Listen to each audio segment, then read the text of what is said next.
ternyata ya seperti Ibu tadi ya, Iya. pendek, pemanasan global gitu Karena ya. dekat sama tanah. And you are Indonesian. Yes. And you are diplomat. Yes. And being, having that perception about palm oil. Yes. Unfortunately.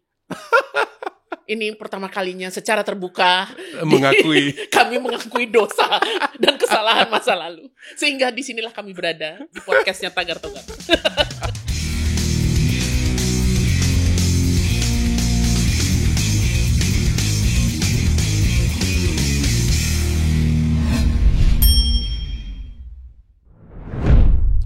Welcome back to Tagar Togar podcast. This time we have our guest, a senior diplomat, Indonesian senior diplomat, Ibu Ina Kristamurti. Kok jadi bahasa Inggris, Bu ya? Biasanya nggak bahasa Inggris, tapi karena diplomat ya sedikit-dikit lah bahasa Inggris. Boleh lah. Apa kabar, Ibu? Baik, alhamdulillah, Baik, okay. puji syukur. Sekarang tugas di Jakarta. Di Jakarta, di Pejambon. What is your last post? New York, duta besar. Duta besar. Ya, deputi wakil tetap untuk PBB di New York. Asik nggak New York, Bu? Oke, New York itu. You hate New York? No, tapi New York itu interestingly bisa kita kesepian dalam keramaian. Oke. Karena sangat amat ramai. Ya, tapi sepi. Tapi tidak terlalu banyak interaksi antar manusia. Beda sama Jakarta. Sama-sama metropolitan tapi beda. Jadi kalau Jakarta kan kebanyakan senyum-senyum kita kan. Iya benar. Senyumnya nggak jelas, lu senyumin gue ngapain sih gitu kan. Ini temen bukan gitu, saudara enggak. Tiba-tiba senyum aja gitu. Ngapain sih lu gitu. Benar. Setuju. Tapi kan jadinya ngerasa sepi gitu. Sepi juga dong orang-orang kan palsu senyum nggak jelas kan. Oh iya. Tapi kan at least kan disambut dengan senyum. Daripada kalau di New York kena nyolek orang di trotoar aja langsung bawaannya emosi jiwa gitu kan ya. Jadi sepi dalam keramaian. Berapa lama di New York PTRI? Pengennya sih lebih lama. Tapi karena tugas jadi cuma 2 tahun 6 bulan kalau nggak salah, atau 7 bulan ya. Oke. Nah, Ibu sebagai diplomat kan postingnya banyak ya di banyak tempat. Ya, berapa kali posting? 3, 4? Baru 3 lah. Baru 3. What is the most memorable? Brussels. Okay. Brussels is very interesting karena waktu saya posting di situ, itu ada perkembangan luar biasa di Uni Eropa yaitu enlargement. Jadi perluasan keanggotaan. Menarik banget karena Brussels kan kayak city village ya. Jadi kota desa banget gitu ya. Terus isu kalau nonton koran kuningnya, baca koran kuning atau nonton TV lokalnya tuh Pak, isinya cuma persaingan antara bahasa Belanda, bahasa Prancis. Itu aja gitu ya. Terus terjadilah perluasan. Orang kan masuk terutama dari Eropa Timur. Lalu lintas macet, kafe jadi banyak, rame dan jadi very interesting. Local newspapers, local media juga jadi beda. Itu negara yang baru apa itu waktu itu? Pecahannya Uni Soviet, terus Turki juga kan aksesi, tapi dia belum jadi anggota. Banyak, misalnya kan Cekoslovakia jadinya. Yang sekarang kan 28 ya, EU 28. 27 dong. 27. Udah Inggris sudah keluar. Maaf. Brexit. Yes. Ya. 27. Itu pada masa Ibu itu menuju 27-nya dari berapa? Dari 17 atau 18 itu tambah sekitar 10-an. That will be very interesting. Very interesting, Pak. Karena kemudian bukan nambah 1 ya, tiba-tiba nambah dikerumunin banyak orang gitu ya. Iya, dan negaranya tuh mantan Uni Soviet kan. Mantan Uni Soviet, apa namanya, yang katanya tidak menghormati hak asasi manusia, tidak menghormati tidak hormatnya. Kecil banyak gitu. Dan lucunya secara budaya mereka kaya. Dibandingkan dengan negara Eropa yang sudah menjadi Uni Eropa. Saya kasih contoh misalnya Prancis. Jerman kan kurang secara budaya, tapi mereka tuh ada very diverse, Dan dari situlah kemudian kereta mulai berbahasa Inggris Oh, oke. di Belgia. Oke. Kereta ya, subway, kereta, bus gitu. Terus koran mulai ada koran bahasa Inggris. Gitu. Jadi, karena tidak lagi persaingan antara French dan tadinya tuh pecah loh Pak. Dan Brussels itu kota ya, kota Brussels, pemerintahan kota Brussels menjadi kayak neutral zone. Jadi di mana dua ini kalau ketemu di situ nggak boleh berantem gitu. Tapi kalau selatan utara itu selalu berantem. Gitu. Jadi menarik banget. Do you know that we first met at Brussels? Tahu. Huh? Tahu dong. And WTO ya 2019 Bu. Enggak ya 2019 kan saya di New York. No, I think 2020 immediately after you returning from New York, I think you taking care of. Itu kan kalau yang pas saya sudah menjabat pada posisi sebagai duta besar ya. Tapi kalau yang sebelumnya waktu second posting di Brussels juga kita ketemu. Tapi masa sih? Iya, zaman dulu kan zamannya kita sudah mau strategic partnership sama Uni Eropa. Tahun 2000. Do you remember 2000 mendekatin 2010, 2009, 2010? Dubesnya Najib. Enggak, bukan saya, Bu. Bukan. Lupa, Ibu. Mukanya pasaran kali ya Pak Togar. Iya, kali ya, terlalu banyak. Terlalu banyak. Tapi kalau yang saya ingat yang kita sama Pak. Iya, 19, betul. 2019. We fought. We did WTO. Yes. And before WTO, Pak. Yeah, because we wawancara dengan pengacara-pengacara, ya kan? Kita mau milih. Yes. And then we try our best to lobby Parlemen Eropa. Dan kita ngabisin olive waktu lunch. Iya. Kita agak kurang ajar. Kurang ajar gitu ya. Karena kita memperjuangkan. Tolong Bu, digeser olive-nya sini. Nggak makan kita kan? di pojokan.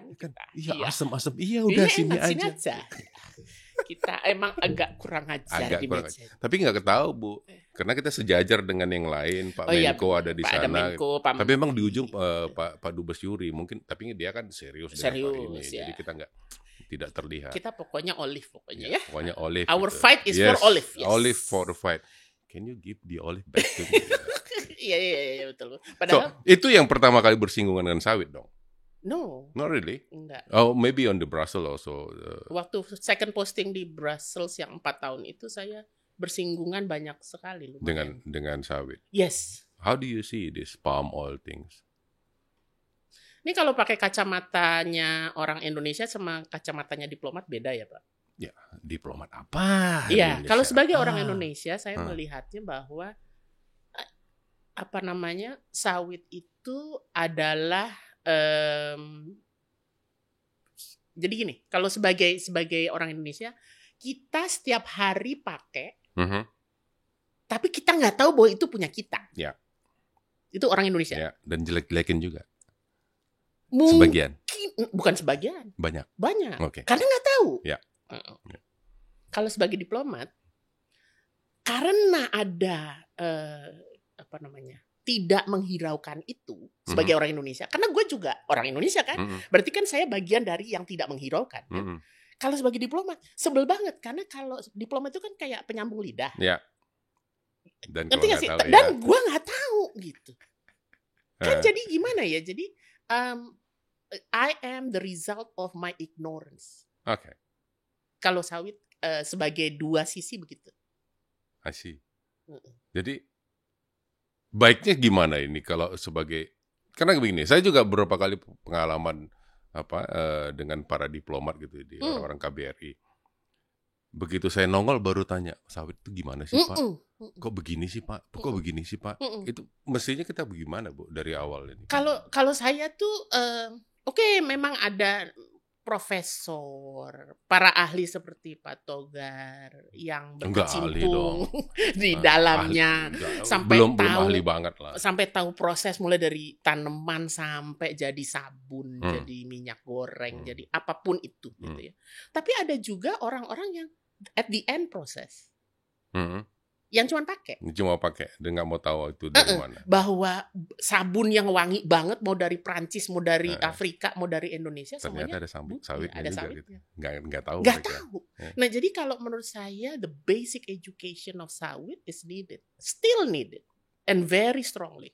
Kalau menurut saya. Iya, tapi justru kita belum sampai ke sana juga, Bu. Ya ampun, serem banget ya.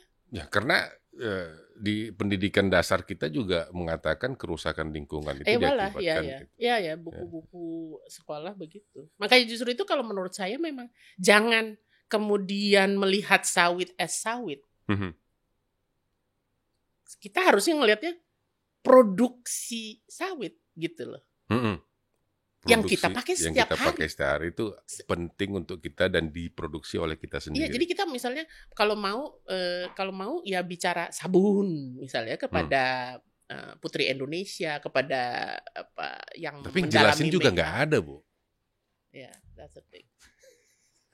Kalau itu ya mungkin Pak Togar melalui Tagar Togar bisa bantuin ya. Tapi kalau saya melihatnya kok yang kurang itu justru kita terlalu banyak di tataran kita terlalu banyak make gitu.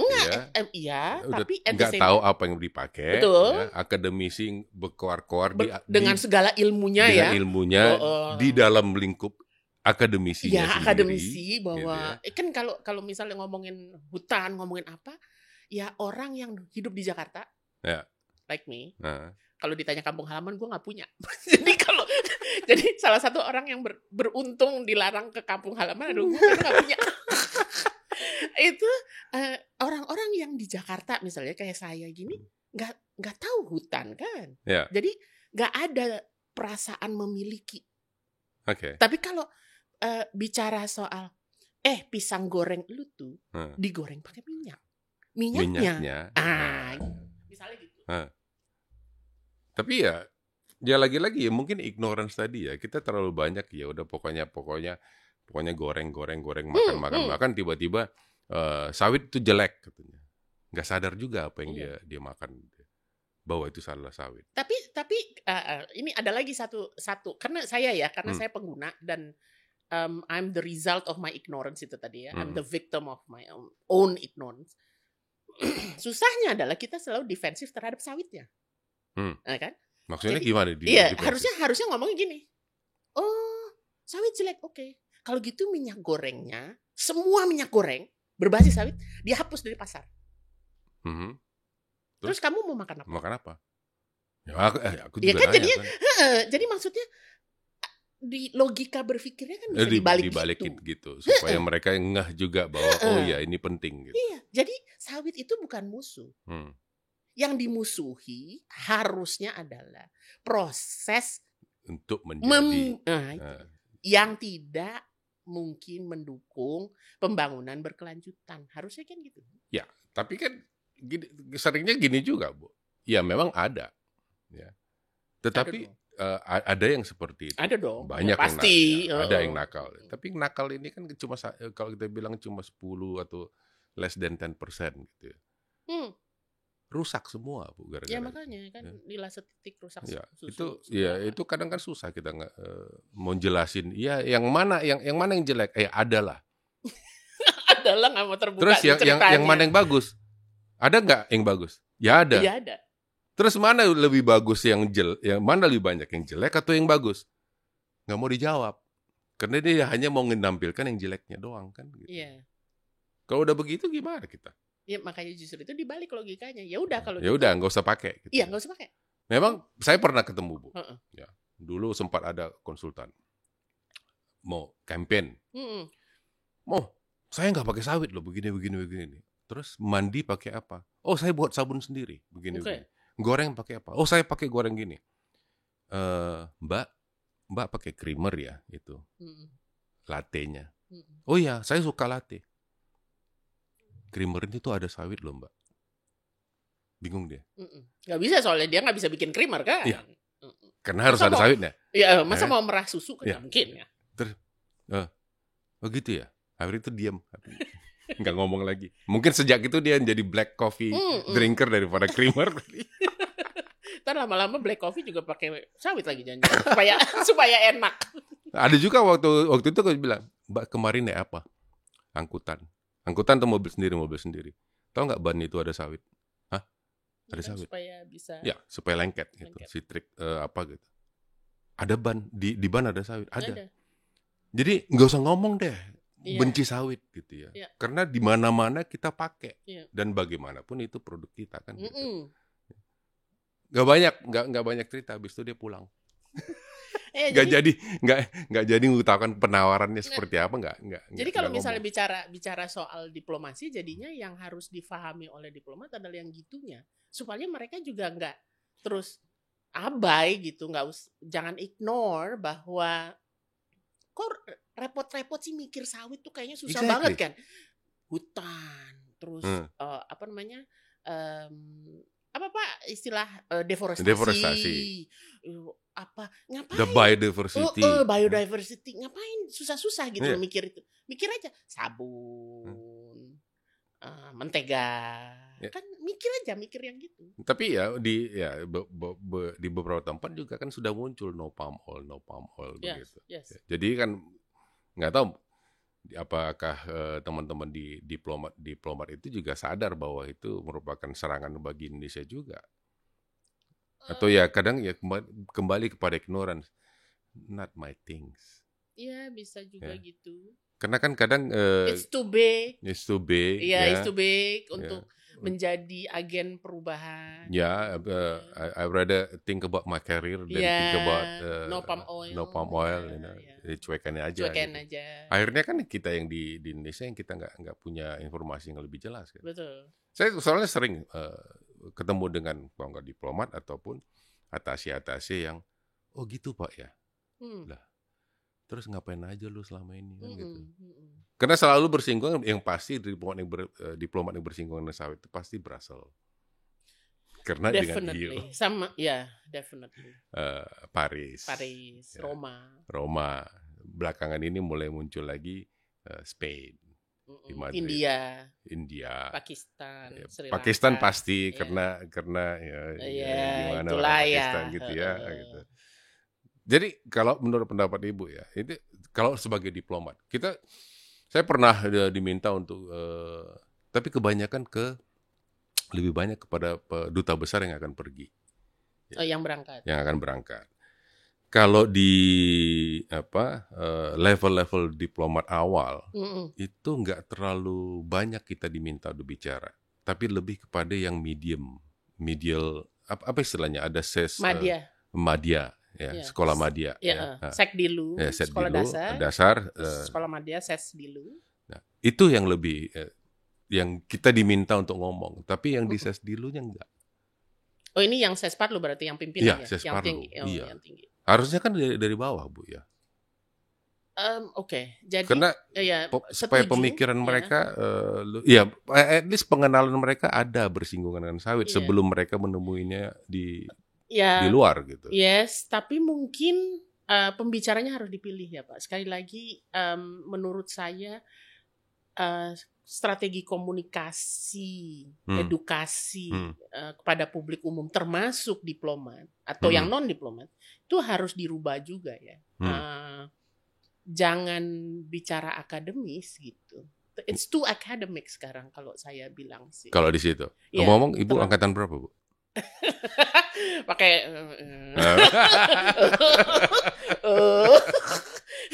kenapa? Ada hubungannya ya? Ada hubungannya? Enggak ada hubungannya, cuma ini angkatan 19. Kemlu tuh unik sedikit. Sedikit ya? Yes. Karena ada nomor angkatan. Iya. Dan antara angkatan itu ada yang namanya persaingan. Gitu. Enggak juga kan? Di dalam angkatan juga saing lah. Iya. Oke, dalam angkatan pasti ada saingan gitu. Yes. Tapi antar angkatan itu yang selalu yang lebih menonjol gitu. Mungkin ya, saya sih nggak ngerasain. Mungkin nggak mau jawab. Saya sih nggak ngerasain ya. Mungkin karena I'm like punya kacamata kuda kali. 19. Okay. 19. Jadi kalau menurut saya memang strategi komunikasi dan edukasinya juga harus dirubah dalam arti kata gini. Kalau kepimpinan misalnya level pimpinan itu sudah konseptual strategis. Tapi kalau udah yang model sekolah dinas yang dasar itu harusnya karena mereka kan ada yang dari daerah, ada yang lulusan S1, ada lulusan S2, ada yang dari Indonesia bagian timur, Papua, ada yang dari Sumatera, Sumatera yang mungkin aja langsung dari kampungnya ke Jakarta naik pesawat juga baru pertama kali. Misalnya ada BTL lah ya, batak tembak itu langsung bukan gue yang gitu ya. ngomongnya. Ya oke lah, aku lagi ngomong itu kan. Opung yang ngomongnya. Oke. Nah, jadi kalau menurut saya, jadi edukasinya memang harus orang yang tepat. Yang bisa, itu tadi, yang paling penting kan menghindari ignorance. Oke. Ya kan? Yang paling penting adalah mereka tahu sawit itu ada di mana sih? Kenapa harus diperjuangkan sih? Ada di Jakarta juga sawit. Ada di Jakarta. Ada di supermarket. Pohonnya ada di Jakarta, tahu nggak? Di mana? Dasar ya, gue bener-bener kuper. Semanggi. Ini semanggi. Serius? Serius? Itu yang di pinggir-pinggir itu? Iya, itu ada sawit di situ. Masa sih? Itu. Ya ini memang kalau dibilang serius ya? Serius. Nggak pernah lihat apa ya? Nggak pernah perhatiin. Kayak palem. Ya. Pikir-pikir orang semua mikir itu palem aja. Iya, gitu. iya. Enggak, itu sawit. Just like the rest of the. Ada sawit, ada palem. Tapi bisa dibedakan, ada buahnya ntar. Lihat aja dah. Ntar kapan-kapan kalau udah ya udah bahas di empat lingkaran semanggi itu kalau nggak salah yang 3 kalau nggak salah. Wow. Di tiga ini. Dulunya ya sebelum ada itu flyover yang baru, itu ada sekitar 12 pohon kalau nggak salah. Nah sekarang? Sekarang mungkin dia sisa 5 atau 6, tapi masih ada. Wow. Masih ada. Saya pertama kali melihat. Di Jalan Sudirman ada, Bu. Oh really? Waduh.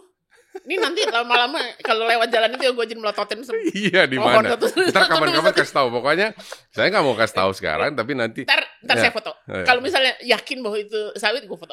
Saya berkenalan pertama kali dengan kebun sawit itu tahun 2000. Pertama kali melihat perkebunan yang sesungguhnya itu 2010. 2010, oke. Saya lahir di kebun sawit.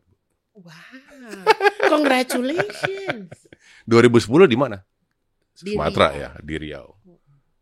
Bawa diplomat atau? Enggak, karena saya yang waktu itu baru pulang dari Brussels, kan udah mulai pembahasan mengenai sawit di Brussels. Kok jelek, kok gini gitu ya, kan orangnya penasaran saya tuh. Pengen lihat apa sih sejelek apa gitu. And amaze me. Bahwa itu dari ujung daun sampai itunya dipakai semua. Iya. Tapi nggak ada yang ngomong ya.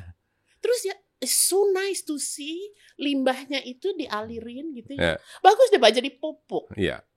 So nice. Yeah. Panas, panas. Ya, rainforest juga panas. Rainforest tuh panas, Pak. Sumuk kalau bahasa Jawanya. Kan keringetan, gobios gitu. Ini sama, the feeling of being in a rainforest and sama. Karena kan sawit pohon. Iya. Dan pohonnya aslinya dari hutan Afrika juga. My first impression at that moment, this is so nice. Karena dari ujung daun sampai dipakai semua. Pakai semua memang. And then once you drive gitu ya ke arah perkampungan, ke pinggiran ke arah perkampungan. Terus ada sapi yang makan ininya. Saya tanya, itu dari mana makanannya? Ya dari sawit, Bu. Oh, luar biasa. Terus tempat, pokoknya so nice, very nice. Integrated dan semuanya bisa dipakai. Betul. Dan itu ya, yang katanya orang perusahaan besar, tapi saya nggak lihat orang perusahaan besar. Maksudnya, yang saya lihat adalah ibu-ibu, bapak-bapak yang bekerja sebagaimana biasa di kebun dan happy. Itu kan ibu saya itu petani sawah. Jadi saya kalau ke kampungnya ibu saya tahulah orang bekerja di kebun. My mom, not me. Oh, oke. Beda lah. Gue nggak merasa punya kampung itu. My mom. Ibu saya tuh kerja di kebun tuh ya saya tahu betapa kalau orang kerja di kebun ya happy karena oksigen, udara terbuka, alam. Di alam. So basically the same, exactly the same. Tapi 2010. Tetap aja dipermasalahkan orang. I know. Kenapa ya? I don't know. Dan atau kita nggak pandai, kita nggak kurang. Kita bukan kurang pandai. Kalau menurut saya kurang informasi. Makanya ada tagar-togar, Bu. Iya. Nah, gitu ya. And that is why I'm here. Jadi kalau saya melihatnya adalah saya bercermin ya, bercermin pada diri saya, ignorance. Karena saya waktu itu ignorance. Tahu nggak waktu too many people Indonesian so ignorant about their own production, their own about ourselves. Yeah. Palm oil, one of. Are we ignorant people? Oh, enggak. Cuman kita terlalu sibuk aja sama yang. I thought the American is much more ignorant than Indonesian. Mungkin karena kita sibuk aja dengan segala macam yang ada di hidup kita kali. Jadi ada hal-hal yang seperti ini nggak diperhatikan? Enggak, dan kan saya baru tahu bahwa sawit itu ada di Semanggi. Tahu gitu, gue ngapain jauh-jauh ke Riau kan gitu kan? Bedanya. Kalau di Semanggi itu dulu 12 pohon. Sekarang? Di Sudirman dulu 12 pohon. Oke. Sekarang tinggal 5 ternyata. Aku pikir 6, tinggal 5. Kemarin aku hitung, 5 sisanya. Kurang kerjaan banget. Memang loh, karena yang 6 sebelumnya itu dibabat karena MRT. Terus yang Tapi kedua? Ya, yang ini, yang 6, yang 5 kayaknya tumbang 1 deh. Jadi tinggal 5 masih ada di situ. Kebetulan tidak mungkin bawahnya itu tidak langsung stasiun MRT sehingga itu tidak kena. Tapi kalau yang Semanggi ya ada. Karena waktu 2010 tuh saya kemakan dengan informasi bahwa sawit itu pendek jaraknya dari tanah, sehingga jadi ada pemanasan global apa segala. How did you get that information? Waktu saya di Brussels. Oh, Brussels people. Jadi waktu saya datang ke, loh kan tinggi ya kayak pohon lah. Do you know that I was once talking to the Polish guy in Warsaw. He said like this, please do not do deforestation anymore. Do not cut the tree to make palm oil. What do you mean? Cut the tree and then make palm oil. Cut the tree to make palm oil. Yes, you cut the tree and you crush it, right? And to get the oil. Maksud lo apa sih kan gitu? Maksud lo pohon, hutan, ya ditebang, terus kemudian diperas untuk dapat minyak. That's what you're doing, right? That is the deforestation. Oh my God. Ternyata ya seperti Ibu tadi ya, pendek, pemanasan global, gitu karena ya. dekat sama tanah. And you are Indonesian. Yes. And you are diplomat. Yes. And being, having that perception about palm oil. Yes. Unfortunately, ini pertama kalinya secara terbuka kami mengakui dosa dan kesalahan masa lalu, sehingga disinilah kami berada di podcastnya Tagar Togar. Jadi kalau menurut saya diplomat Indonesia itu harus diedukasi secara lebih baik, bukan dari bahasa jargon perubahan iklim, ILUC ya. Indirect land use itu bahasa-bahasa canggih. Itu scientific, deforestasi, itu politik, yes. Tapi lebih ke, tahu nggak sih pohon sawit itu tingginya seberapa? Tahu nggak sih dari ujung daun sampai ke bonggolnya itu dipakai untuk ini. Itu awalnya saat aku mau buat podcast untuk itu. Why not? Ya ini. Oh ya, oke. Caranya seperti ini. Tadinya harusnya mau buat begini. Terus datang tim produksi, ngapain lu ngomong begitu? Ya, lu bisa jelasin dengan cara yang lain. Ya gini caranya. Iya, gitu. Keren, cool. Karena itu pohon kan. Iya pohon. Dan orang itu nggak tahu kalau tidak banyak yang tahu buahnya itulah yang menjadikan minyak, yang dijadikan minyak. Mereka pikir berarti ditebang dan apa segala macam, itu masih ada persepsi seperti itu gitu. Dan saya pernah melihat bahwa di hutan Afrika itu ternyata palm oil itu jadi dietnya binatang-binatang setempat, termasuk gorila, untuk kebutuhan fat consumption untuk para binatang di sana itu makannya palm oil. Jadi ya, it's natural. It's a tree from the forest, originated from the forest. Tapi tidak dianggap sebagai. Kayak misalnya sekarang orang lagi rame beberapa waktu lalu soal cangkang. Remember? Rame itu gara-gara ada kebijakan. Orang nggak tahu loh cangkang sawit tuh yang mana apa tuh. I don't think they know. I don't think they even know how, dari how, mana itu. And So, kalau dulu sih cangkang kita nggak pakai. Dulu tuh cangkang di depan rumah, di kebun. Pengerasan jalan. So penggantinya aspal. Iya, pengganti aspal, pengganti apa namanya, kerikil-kerikil. Jadi kita tabur itu. Kalau di kebun tuh penuh dengan cangkang di jalan. Karena untuk makanya kalau jatuh sakit. Karena tajam. Tajam. Dia kayak batok kelapa gitu kan. Tapi kecil-kecil. Yes. Ya, karena batok kelapa kan buahnya kita juga bayangin, gede. Ya, batok kelapa terus kemudian dipecah-pecah jadi lebih serpi-serpihan, ya itulah sepertilah cangkang.